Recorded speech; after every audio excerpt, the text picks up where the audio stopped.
Почитувани колеги, почитувана јавност, почитуван министер, имав друг концепт со кој што сакав да се обратам пред вас и да развиеме дискусија по однос на она што е сега пред нас да дискутираме по однос на прогласувањето на одлуката за уштедна кризна состојба, ово е топлинска, но навистина морам да признам дека бев дури непријатно изненаден, дури фрапиран од текот на дискусијата кај што се води.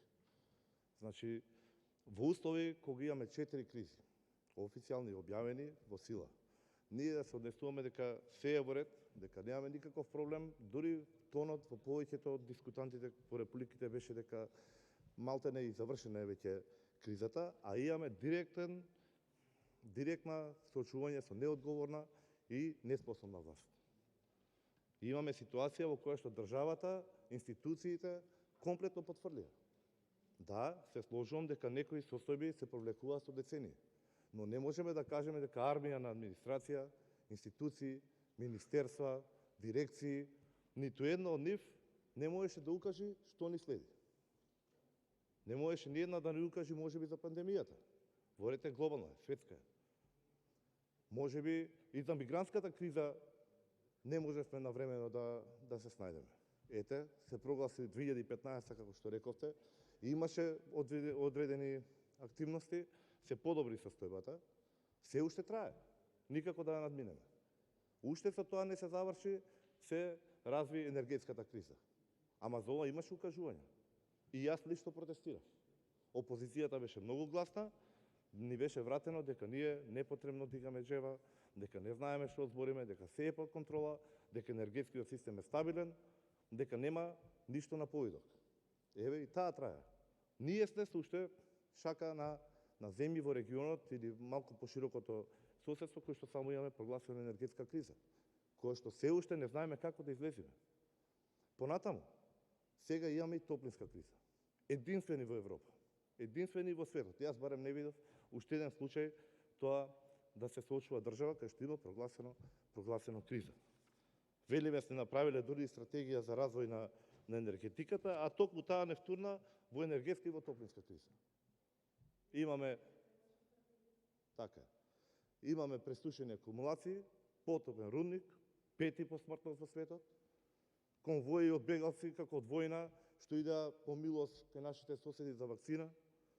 Имавме речиси нефункционален, но се уште имаме речиси нефункционален рек. И имаме 4 пати поскапа цена на гасот од еден наш сосед. Таму имаме $350, ние имаме 1350. Како и да измислуваме, што и да кажеме, не можеме да најдеме соодветно оправдување за ваква тешка состојба во која што се наоѓа нашата држава. И тука се уште се говори дека се е под контрола. Нема никаков проблем. Се е решено. А граѓаните, а бизнисот, а фирмите, дали се тоа нормални услови за работа и за живење? Граѓаните, јас ви велам од тука, и ја споделувам нивната загриженост, се чувствуваат небезбедни.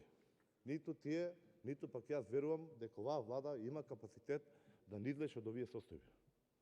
Слично нешто и со стопанството, фирмите, инвеститорите, бизнисот. Сите генерално се во зона на општа неизвестност и несигурност. Сега ќе одиме поред, бидејќи очигледно мораме да се подсетиме и на некои основни поеми. Што представуваше кризата? Кризна состојба е состојба предизвикана од ризици и опасности кои можат да ги загрозат добрата, здравјето и животот на луѓето и животните и безбедноста на републиката, за чија превенција или справување е потребна употреба на поголем обем на ресурси. Кризна состојба се прогласува заради справување со кризна состојба која представува ризик по добрата, здравјето и животите на луѓето и животните или опасност по безбедноста на републиката или на нејзин дел. Дали стигнавме до таму? Јас се сложувам. Секогаш треба да биде подобро и повеќе. Секогаш можеме да бидеме поефикасни и поквалитетни. Но да имаме 4 активни кризи, тоа значи дека имаме крах на системот. Или како што рече професорката во говорот, многу убаво беше доловено, практично владата и власта е генератор на кризите. Ние немаме капацитети како да се справиме, бидејќи само се продолжуваат. Имавме ситуации кога и целата јавност, сите медиуми кажуваа дека сите светски лидери се потрага по начин како да се набави поевтин газ, како подобро да се справиме со кризата. Како подобро да ги антиципираме сериозните моменти кои што доаѓаат. Јас не верувам дека и нашите били исклучок, бидејќи тоа би било поразително, но во секој случај активностите на нашата извршна власт вродиле со многу помалку плод. Иначе, ние си имаме институции кои што треба да го следат тоа. И во извештајот што се кажува дека треба да има комисија што ја следи состојбата на пазарот на топлинска енергија на Република Македонија и во соработка со носителите на лиценци за вршење на енергетските дејности на пазарот на топлинска енергија, му предлага на министерот преземање на мерки за облажување на нарушувањата на пазарот на топлинска енергија. Зошто тоа не било направено?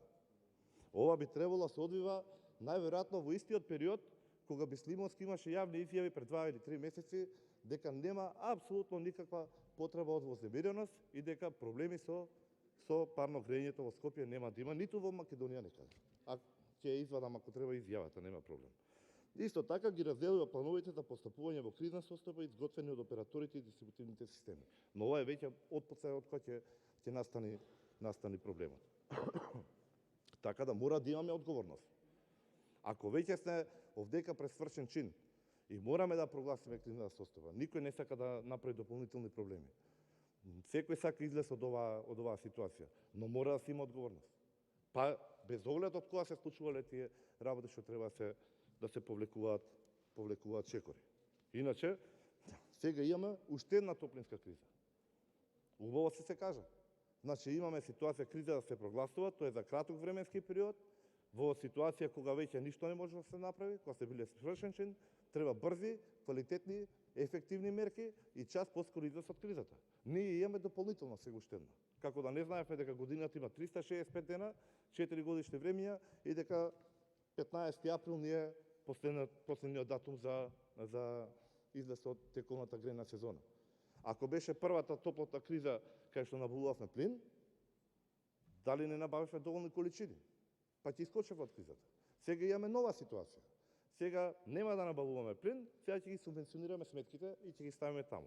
Не знам, може би ќе испадне така како што велите и ќе има ефект, но факт е тоа дека со кризата се концентрира моќ во власта, а ние немаме ефективни резултати кои што навестуваат скоро излез на кризата или како што викаат во записникот на комитетот, ризици се уште постојат.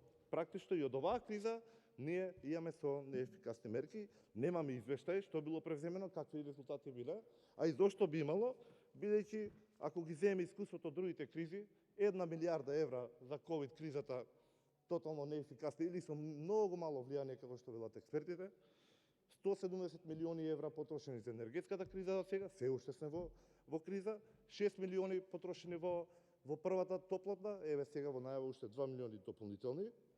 И за мигрантската криза немаме доволно податоци, но верувам дека ќе ги добиеме наскоро. Така да од тој аспект нема многу надеж дека средствата, односно работите ќе бидат тргнати на подобро. И уште една работа, многу при крај сум со времето, ќе дозволите. Точниот назив на кризата како што беше наведено, каде што се кажува покрај прогласување на криза состојба со топлинската енергија и можност за користење, пазите, на алтернативни горива. Вторава криза нема да набавуваме плин, ќе субвенционираме сметки.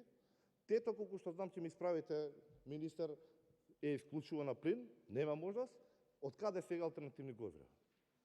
Зошто би имале во самата одлука, освен ако нешто не крие владата, ние што не го знаеме?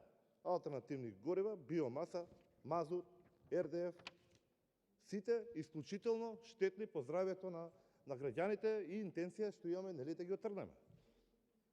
Од една страна велиме ние ќе се залагаме за поздрава животна средина, од друга страна имаме ситуација кај што зелената програма се пренаменува за други ставки, од ковидот се префрлува за топлотна енергија, а овдека имаме план за користење или барем најава, не знам, никој не кажа сега, за користење на алтернативни горива кои што се дефинитивно докажани дека се штетни по животната средина.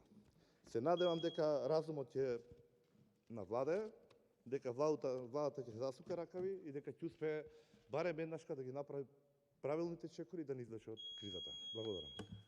Реплика, министерот за економија, повелете.